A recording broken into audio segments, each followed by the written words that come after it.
नमस्कार, मी वर्षा जाधव. TV10 महाराष्ट्र न्यूजमध्ये आपले स्वागत. जाणून घेऊया आजचे ठळक वृत्त. The Chopda peoples co-operative bank limited Chopda व माननीय अरुणभाई गुजराथी गौरव समिती यांचा अमृत महोत्सव कार्यक्रम शांततेत पार पडला असून या कार्यक्रमामध्ये राज्याचे मुख्यमंत्री देवेंद्र फडणवीस व माजी कृषी मंत्री शरद पवार, एकनाथ खडसे, राज्याचे जलसंपदा मंत्री गिरीश महाजन व सुशील कुमार शिंदे आदी मान्यवर उपस्थित होते. गुजराती ते सुरेल आहेत यात काही वेगळं नाही, कारण ते गांधर्व संगीत विद्यालयाचे संगीत विशारद आहेत असं गाण्यामध्ये रस असलेले अरुणभाई गुजरातींचा या मान्यवरांच्या हस्ते आपल्या सर्वांच्या साक्षीनं सन्मान होत आहे. आपण टाळ्यांच्या कडकडाटात त्यांना शुभेच्छा दिल्या. त्यांच्या कन्येनं सारंगीनं खास अरुणभाईंच्याच पद्धतीनं कवितात्मक शब्दात बाबांबद्दल म्हणलंय. ज्यांना नाविन्याचा ध्यास आणि प्रावीण्याची आस असे आमचे बाबा, आणि म्हटलंय नाही उगाच दर्पोक्ती, उक्तीप्रमाणे करीतो कृती, हीच आहे अरुणनीती. अगदी बाबांच्या परंपरेत कवितेच्या शब्दातनं त्यांच्याविषयीची ही भावना सारंगीनं मांडलेली आहे. अशा अरुणभाईंचा हा सन्मान या ठिकाणी होत आहे.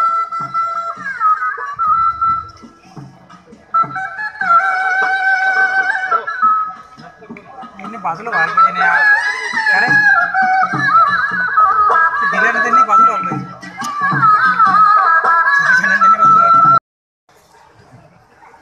तीन एकत्र आलेले आहेत कवी. आता अरुणभाईंच्या अमृत महोत्सवाला फुटेल पालवी नवी. आम्हाला देशामध्ये शांती हवी, आम्हाला देशामध्ये शांती हवी. त्यासाठी चालू आहे आपण आपली रवी.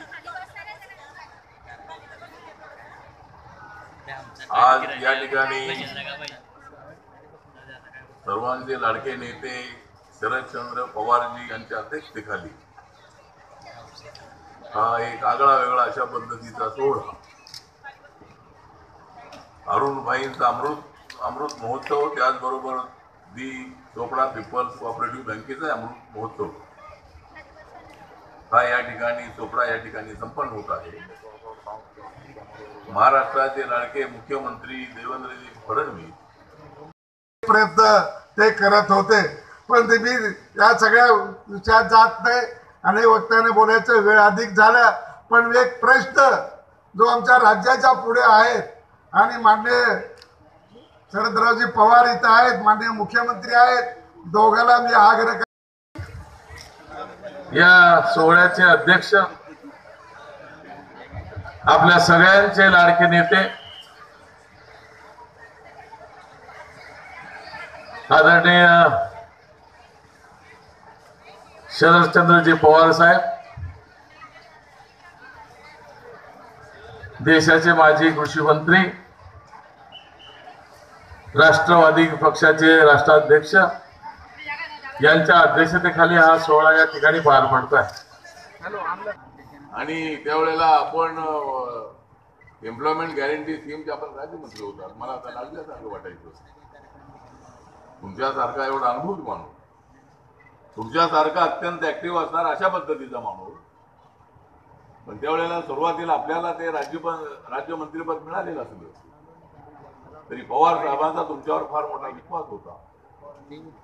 नंतर आपली चढती कमान झाली आणि आपण हसत खेळत राहणारे, अनेकांच्या सोबत आपले संबंध अत्यंत चांगले आहेत. आपल्याला पुढचं एखादं चांगलं पद मिळालं पाहिजे, पण सध्याच्या परिस्थितीत लवकर मिळेल की नाही काय सांगता येत नाही. तुमच्यासारख्या माणसाला एखादं गव्हर्नर पद मिळालं पाहिजे, पण आता गव्हर्नर पद मिळायचं असेल तर पवार साहेबांचे आणि नरेंद्र मोदींचे संबंध चांगले आहेत. गव्हर्नर पद जर मिळायचं असेल तर तुम्ही आमच्याकडे आलं पाहिजे, पण तुम्ही सध्या याल असं मला वाटत नाहीये. त्यामुळे ठीक आहे, म्हणजे आपल्याला मिळालं पाहिजे. म्हणजे आपल्यासारखे जे अनुभवी आहेत, म्हणजे जरी पक्ष कुठलाही असला तरी सुद्धा राजकारणामध्ये म्हणजे ज्या पदावर जो शोभेल अशा पद्धतीच्या माणसांची नेमणूक त्या ठिकाणी होणं अत्यंत आवश्यक आहे. पण ठीक आहे, बघूया आपण. पण आपल्या अमृत महोत्सवाला आमच्यासारखे आंबेडकरी विचाराचे कार्यकर्ते, आम्ही सगळे आंबेडकरी समाज, दलित समाज जो आहे, अनेक वेळेला आपल्या पाठीशी उभा राहिलेला आहे. या चोपड्यामध्ये आमचा समाज सातत्यानं आपल्या पाठीशी उभा राहिला आणि आपण जे आहात आपण सुद्धा आमच्या लोकांना मोठं केलेलं आहे आणि कार्यकर्त्यांच्या पाठीमागे आपण उभे राहिलेले आहात. मनामध्ये कसलाही दुजाभाव ठेवलेला नाही. आपण गुजराती जरी आपलं आडनाव असलं तरी आपण मराठीचं चांगलं बोलताय आणि आपली हिंदी अत्यंत चांगली आहे. शेर शायरी करणारे अशा पद्धतीचे आपण आहात. विधानसभेचं अध्यक्षपद आपण अत्यंत चांगल्या पद्धतीने चालवलेलं आहे, हसत खेळत चालवलेलं आहे. एखादा अध्यक्ष असल्यानंतर तो जास्त सिरियस असला की आमदार गोंधळ करतात, पण तुम्ही ज्या वेळेला हाऊस चालवत होता त्यावेळेला मात्र सगळे लोक तुम्हाला प्रतिसाद देत होते. किती गोंधळ जरी झाला तरी तो गोंधळ कसा शमवायचा, एखादा शेर मारला की ताबडतोब सगळे शांत बसायचे. अशा पद्धतीनं आपला जो कार्यकाल आहे तो अत्यंत चांगला राहिलेला आहे. आणि ही जी आपली चोपडा बँकेला सुद्धा 75 वर्षे पूर्ण होत आहेत. एवढीच अपेक्षा व्यक्त करतो की आपल्या जी शताब्दी आहे, परवा मी केरळमध्ये एका कार्यक्रमाला होतो, त्या ठिकाणी ख्रिश्चन समाजाच्या एका धर्मगुरूची जी शताब्दी होती आणि ते त्या ठिकाणी उपस्थित होते. म्हणजे ते अजून इथं चांगली होती. 100 वर्षे त्यांना पूर्ण झालेली आहेत, तरी सुद्धा ते त्या ठिकाणी अत्यंत चांगले होते. आपली तब्येत सुद्धा अत्यंत चांगली आहे आणि त्यामुळं आपली जी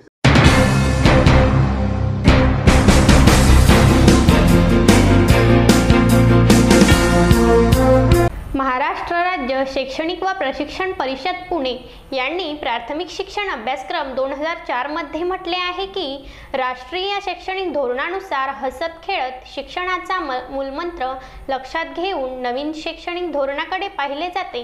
कारण बौद्धिक, मानसिक, भावनिक व शारीरिक विकास या शिक्षणातून साध्य होतो.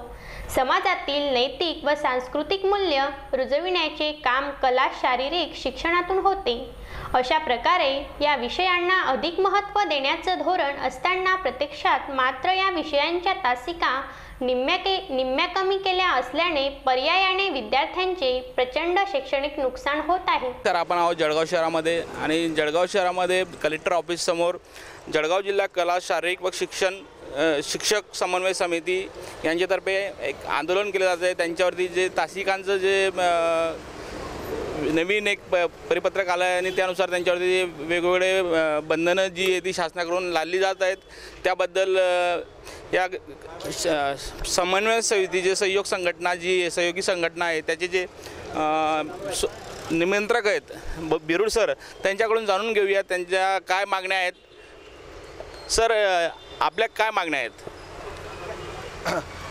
आमची पहिली मागणी आहे की विद्या प्राधिकरण यांनी 27 तारखेला जे परिपत्रक काढलेलं आहे आणि त्या परिपत्रकाच्या माध्यमातून राज्यामधल्या इयत्ता 1ली ते 8वीच्या कला, कार्यानुभव आणि शारीरिक शिक्षण या विषयाच्या ज्या तासिका कमी केलेल्या जवळपास 50% कार्यभार या परिपत्रकाच्या माध्यमातून शासनाने कमी केलेला आहे. कार्यानुभव विषयाचा 25% कार्यभार या शासनाने कमी केलेला आहे आणि मोठा आघात आमच्या या राज्यातील सर्व क्रीडा आणि कला आणि कार्यानुभव शिक्षकांवरती या शासनाने घातलेला आहे. या बाबतीत कोणतीही पूर्वसूचना नाही. तासिका कमी केल्या परंतु अभ्यासक्रमामध्ये कोणतीही कपात केलेली नाही. म्हणून अतिशय गोंधळाचं शैक्षणिक धोरण हे शासन राबवतं आहे आणि आमच्या या तासिका पूर्ववत करण्याच्या संदर्भामध्ये आज आम्ही संपूर्ण महाराष्ट्रामध्ये दुपारी 2 ते 5 या वेळेमध्ये महाराष्ट्र राज्य समन्वय समितीच्या माध्यमातून हे धरणे आंदोलन या ठिकाणी करीत आहोत. या आंदोलनाच्या माध्यमातून आम्ही शासनाला विनंती करतोय की आमच्या तासिका ताबडतोब पूर्ववत कराव्या, अन्यथा 19 जूनला आयुक्त शिक्षण महाराष्ट्र राज्य पुणे यांच्या कार्यालयासमोर आम्ही बेमुदत 1 दिवसाचं धरणे आंदोलन करणार आहोत. त्याचप्रमाणे तरी आमच्या मागण्यांची दखल घेतली नाही तर आम्ही या वर्षामध्ये जेवढ्या शासकीय क्रीडा स्पर्धा असतील, जेवढ्या शासकीय चित्रकला परीक्षा असतील, स्पर्धा असतील, त्या सर्व स्पर्धांवरती आम्ही बहिष्कार घालणार आहोत. ही आमची प्रमुख मागणी आहे. दुसरी आमची मागणी आहे की संच मान्यतेमध्ये कला आणि क्रीडा शिक्षकांचं पद हे स्वतंत्ररित्या त्या ठिकाणी दर्शवण्यात यायला पाहिजे. 9वी आणि 10वीचा सुद्धा क्रीडा शिक्षकांचा कार्यभार या शासनाने कमी केलेला आहे, तो सुद्धा पूर्ववत करावा अशी आमची मागणी आहे. ज्या शाळांमध्ये कला आणि क्रीडा शिक्षक सेवानिवृत्त झालेले आहेत आणि भविष्यामध्ये होणार आहेत त्या शाळांमध्ये त्या जागेवर त्याच विषयाच्या शिक्षकांची नियुक्ती करावी अशी सुद्धा आमची मागणी या आंदोलनाच्या माध्यमातून आहे. ह्या आमच्या प्रमुख 3-4 मागण्या आजच्या या आंदोलनाच्या माध्यमातून आम्ही आपल्यामार्फत शासनाला करू इच्छितो. सर, हे जे आंदोलन आपलं केलं जातं तर यामध्ये जळगाव जिल्ह्यातून किती शिक्षक यामध्ये तुमच्यासोबत या आंदोलनामध्ये सहभागी झाले आहेत? आणि दुसरी गोष्ट म्हणजे हे जे नवीन परिपत्रक आलेलं आहे या परिपत्रकानुसार विद्यार्थ्यांवरती याचा काय परिणाम होणार आहे त्यांच्या? आज या आंदोलनामध्ये जळगाव जिल्ह्यातील क्रीडा आणि कला शिक्षक जवळपास 1,500 शिक्षक या ठिकाणी सहभागी झालेले आहेत.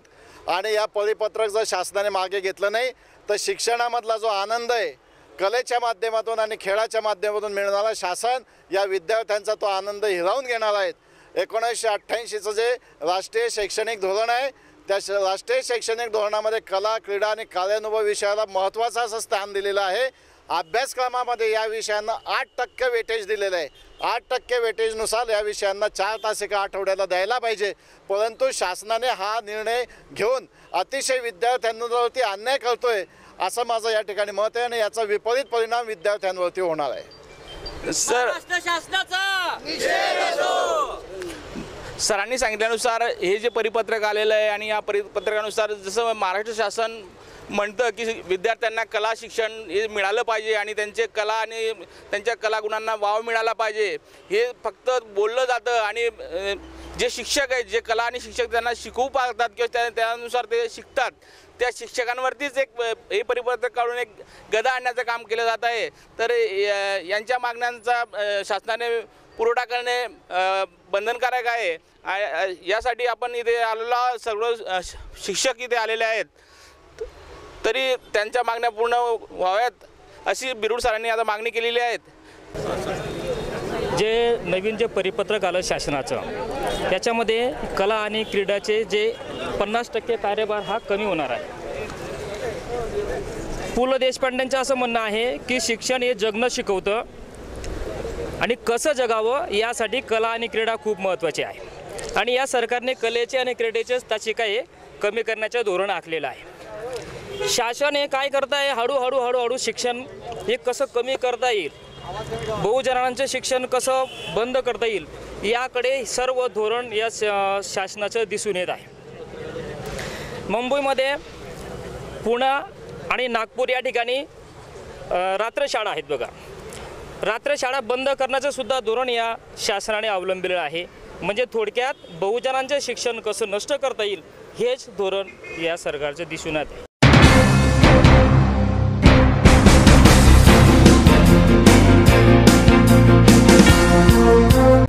राज्य शासनाच्या वाळू रेती निर्गती सुधारित धोरणानुसार जळगाव जिल्हा प्रशासनाने जळगाव जिल्ह्यात टेंडरिंग माध्यमातून निविदा मागवून सन 2016 ते 17 या वर्षाकरिता वाळू लिलाव घेतलेले आहेत.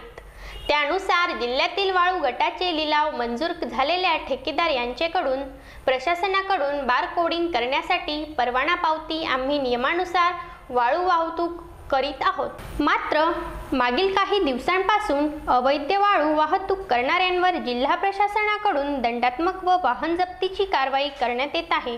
परंतु ज्यांच्याकडे वैध वाळू वाहतुकीचा परवाना पावती आहे त्यांच्यावर सुद्धा अवैध वाळू वाहतुकीचा ठपका ठेवून जबरदस्तीने करण्यात येत असलेली दंडात्मक व वाहन जप्तीची कारवाई अन्यायकारक असून वाहतूकदारांना आर्थिक, व्यावसायिक व मानसिक दृष्टीने उद्ध्वस्त करणारी आहे. विशेष म्हणजे अशा पद्धतीची कारवाई करताना वैध वाळू वाहतूकदारांना त्यांचे म्हणणे मांडण्याची कोणतीही संधी दिली जात नाही. ज्या पद्धतीने अवैध वाळू वाहतूकदारांना प्रशासनाकडून आरोपी समजले जाते तशाच प्रकारे वैध वाळू वाहतूकदारांना जर आरोपी समजले जात असेल तर हे न्यायतत्वाचे उल्लंघन करणारे आहे. जळगाव शहरामध्ये गेल्या 6 दिवसापासून जळगाव शहर बिल्डिंग मटेरियल सप्लायर्स यांच्यामार्फत एक आंदोलन चालू केलेलं आहे, ज्यामध्ये त्यांच्यावरती जो अन्याय होतो, जे अवैध जे वाळू वाहतूकदार आहेत ते अवैधरित्या वाहतूक करतात, परंतु त्यांच्यावरती शासन कुठलीही कारवाई करत नाही. पण जे लोक वैधरित्या वाळूचे व्यवसाय करतात आणि बिल्डिंग मटेरियल सप्लाय करतात त्या लोकांना अडवणूक केली जाते आणि त्यांच्याकडून त्यांच्यावरती अन्याय केला जातो. त्यांचे ट्रॅक्टर्स जमा केले जातात आणि डंपर जमा केले जातात. तर त्या संदर्भात आंदोलन चालू आहे. तर त्या संदर्भात आपण आपल्यासोबत आहेत विठ्ठल पाटील, जे या आंदोलनासाठी त्यांच्यासोबत त्यांचे सहकारी बसलेले आहेत. तर त्यांच्याकडून जाणून घेऊया त्यांच्या मागण्या काय आहेत आणि कुठल्या कशा प्रकारे त्यांच्यावर अन्याय होत आहे. तर दादा आम्हाला सांगाल काय मागण्या आहे आपल्या? मागण्या अशा आहेत सर, आमचा वाळू संघटनेतून आम्ही पहिले मोर्चा काढलेला होता आणि मोर्चा काढल्यानंतर तरी आम्ही एवढं आंदोलन केल्यानंतर सुद्धा शासनाने आमची दखल घेतलेली नाही आहे. तरी आम्ही आता साखळी उपोषण 7 दिवस होऊन गेले तरी शासनाने आमची दखल घेतलेली नाही आहे. आमच्या मागण्या आहे, आम्ही आता आधीच सर 2 ब्रास केलेले आहे आणि 1 ब्रास ट्रॅक्टर केलेला आहे, 2 ब्रास डंपर आम्ही नियमानुसार वाहतूक करतो, आम्ही वैद्य वाहतूक करतो, आम्ही परवानाधार आम्ही तिथून ठेक्यावरून आमचे रीत सर पावती रॉयल्टी घेतो. तरीसुद्धा शासनाने आमच्या वाहनं जमा केलेले आहेत आणि आमची मागणी अशी आहे, जे शासनाने बंधनपत्र केलेले आहे, परिपत्रक काढलेलं आहे ते रद्द व्हावं अशी आमची सगळ्यांची इच्छा आहे. आणि शासन 100 रुपयाच्या स्टॅम्पवर आमच्या वाहनाचं सरळ लिहून घेतात आणि 2 महिने सस्पेंड वाहन करतात आमचं. तरी आमचं असं म्हणायचं आहे की सदर ते वाहन सस्पेंड करू नये आणि जर का आमच्यानं काही नजर चुकीने होत असेल तर त्यांच्यावर दंडात्मक कारवाई शासनाचे 5पट दंड असतो ते 5पट ठेकेदाराकडून त्यांनी घ्यावे. जर ठेकेदार आम्हाला रॉयल्टीपोटी आम्हाला रॉयल्टी देतो, आम्ही शासनाला तिथून 3000 रुपये रॉयल्टी देतो, तरीसुद्धा शासनाने आमचे वाहनं जमा केलेले आहेत. तरी आमची अशी इच्छा आहे की ते स्टॅम्प पद्धत जी आहे ती आमच्याकडून न करता ते ठेकेदाराकडून करावी आणि ठेकेदारांच्या ज्या पावत्या आहेत त्या डुप्लिकेट आहे, ओरिजिनल आहे, हे शासनाने त्यांच्याकडे दखल घेऊन त्यांच्यावर गुन्हे दाखल करावे. शासन आमच्यावर गुन्हे दाखल करतायत, खाली वाहनावर गुन्हे दाखल करतायत. तरी आमचं असं म्हणायचं आहे की ते परिपत्रक त्यांनी कॅन्सल करावे, रद्द करावे आणि आमचे जे वाहनं आहेत ते त्यांनी तुरंत सोडावे अशी आमची इच्छा आहे. धन्यवाद दादा. त्यासोबत आपल्यासोबत आहेत संजय ढेकळे साहेब, ते सुद्धा त्या आपल्याला याबद्दल माहिती देणार आहेत. तर जाणून घेऊया ढेकळे साहेब, काय नेमका विषय काय आहे? विषय आम्ही वाहतूकदार आहेत, वाळू वाहतूकदार जळगाव शहर आणि जिल्हा. शासन आमच्यावर जो अन्याय करत आहे, आम्ही ठेकेदाराकडनं योग्यरित्या रॉयल्टी घेऊन आमचे वाहन ट्रान्सपोर्टिंग करून वाळू वाहतूक करत आहे. वाळू वाहतूक करत असताना अधिकारी रोडावर येऊन आमच्या गाड्या अडवतात, अडवून त्या जमा करतात, त्याची कुठलीही शहानिशा करत नाही. ही पावती ओरिजिनल आहे, खोटी आहे, खरी आहे, हे शहानिशा तिथल्या तिथे जागेवर न करता ऑफिसला आणून गाडी जमा करतात आणि जमा करून सनी कुठलीही चौकशी न करता आम्हाला दंड करतात आणि दंड करून बंधनपत्र आमच्याकडनं करून घेतात. बंधनपत्र हे सर्व बेकायदेशीर आहे. कुठल्याही अशा कायद्यामध्ये बंधनपत्र समितीने करू नये आणि केल्यास ते बेकायदेशीर आहे आणि बेकायदेशीर बंधनपत्राने आम्हाला जी अडवणूक केली जाते, आमच्यावर जो अन्याय केला जातो, हे शासनाने बंद करावा. रॉयल्टी आम्हाला ठेकेदार देत असतो, ठेकेदाराकडनं घेतलेली रॉयल्टी वैध आहे का अवैध आहे हे शासनाने तपासायचं आहे, शासनाच्या माणसाने तपासायचं आहे आणि ते जागेवर तपासायचं आहे. आणि वाळू घाटातून जिथून वाळू विकल्या जाते तिथे शासनाने त्यांचा माणूस बसवून शासनाच्या माणसानेच वैद्य रीती पावती द्यायची आणि जो वैद्य घाट असेल तिथूनच आम्हाला रेती भरायला सांगायचं. एखाद्या वेळेस घाटावर रेती भरत असताना तलाठी येतात आणि ते म्हणतात हा अवैध घाट आहे, पण ही अवैध घाट आहे का वैध घाट आहे ही तलाट्याची आणि ठेकेदाराची जबाबदारी आहे. ती आमची वाहतूकदार संघटनेची जबाबदारी नाही. वाहतूकदारावर फार मोठा अन्याय होतो आहे. अशा प्रकारचा अन्याय होऊ नये आणि 6-7 दिवसापासून आम्ही हे जे आंदोलन छेडलेलं आहे, या आंदोलनात आतापर्यंत शासनाने कुठलीही दखल घेतलेली नाही आहे. यापुढे हे आंदोलन अजून तीव्र करून अमरण उपोषण आम्ही करू. अमरण उपोषणाची दखल नाही घेतल्या गेल्यास आम्ही याचा परिणाम जो बिल्डिंग व्यवसाय किंवा जे घरं बांधली जातात त्यावरती काय परिणाम होतो याबद्दल? याच्यावर खूप मोठा परिणाम झालेला आहे. मिस्त्री लोक, बिगारी लोक, त्याच्यानंतर वाळू भरणारे लोक, प्लंबर लोक, 70 ते 80 हजार जवळपास 1 लाख लोकांपर्यंतची उपासमारीची वेळ आलेली आहे आणि त्यांच्यासोबत आमच्या परिवारावरही उपासमारीची वेळ आलेली आहे. आमचे सर्व परिवार 1 महिन्यापासून या उपासमारीला तोंड देत आहे. शासनाने याची कुठेही दखल घेतली गेली नाही. अधिकाऱ्यांच्या अडवणुकीचे धोरण आमच्यावर होत आहे. अधिकारी कुठली बाब आमची ऐकून घेतले जात नाही आहे. फार मोठ्या संकटात आम्ही सापडलेलो आहे आणि आपल्या माध्यमातून जर ही बातमी त्यांच्यापर्यंत पोचली तर त्यांनी याची दखल घ्यावी हीच विनंती आम्ही त्यांना करणार आहे. हा जो वाळू बिल्डिंग मटेरियल सप्लायरचा जो व्यवसाय आहे आणि वाळू जी आहे, जळगाव शहरामध्ये वाळू पूर्णपणे बंद झालेली आहे आणि बंद झाल्यामुळे जे बिल्डिंगचे काम करणारे जे लोक आहेत ते महिला असतील किंवा वेगवेगळ्या क्षेत्रात काम करणारे लोक असतील त्यांच्यावरती उपासमारीची वेळ आलेली आहे. तरी शासनाने याची योग्य दखल घेऊन त्यांना योग्य न्याय द्यावा. बाबू पटेल. वो मत दिखाओ और दो आपके पास में। नहीं वो ये हमारे पास में शूटिंग लो ना शूटिंग ये शूटिंग लो ना इसकी, ये वैलिड पावत्या आहे. हाँ बोलो वो आगे ही पावत्या व्हॅलिड आहे. हे त्यांच्याकडचं व्हेरिफिकेशन आहे. हे भरलेली दंडाची पावती आहे. या गाड्या का सुटत नाही? हे शासन, हे जे दडपशाही चालली शासनाची, हे का? आम्हाला या व्हॅलिड जितक्या पावत्या आहे, जितक्या गाड्या तिथं पडलेल्या आहे, त्या गाड्यांना त्यांनी त्वरित सोडवा. 24 तासापेक्षा व्हॅलिड पावती जी आहे ते रोडावर का चेक करत नाही? कलेक्टर ऑफिसला आणता, तिथं लावून देता. व्हॅलिड पावत्या असल्यावर सुद्धा ते तिथं 24 तासाच्या आत दंड भरल्यावर त्या गाड्या सोडण्याचा अधिकार, ठेवण्याचा त्यांना अधिकार नाही तिथं. ते का 8-8, 15-15 दिवस, 19 दिवस झाले या गाड्या पडल्या तिथं. का पडू नये त्या गाड्या? 25 दिवसापासून हे शासनाची दडपशाही जी आहे त्याच्या विरोधात आम्ही इथं बसलेलो आहे. आणि आम्हाला न्याय मिळणार नाही तोपर्यंत आम्ही इथून उठणार नाही. आम्ही उद्यापासून आमरण उपोषण करणार आहे.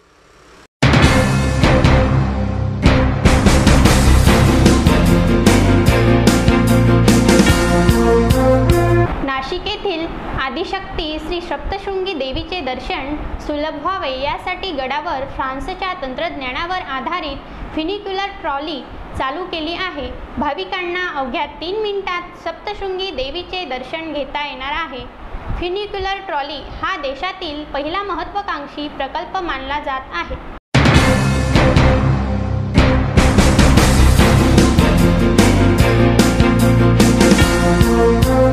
या बातमीपत्रात इथेच थांबू. तोपर्यंत पाहत रहा TV10 महाराष्ट्र न्यूज. नमस्कार.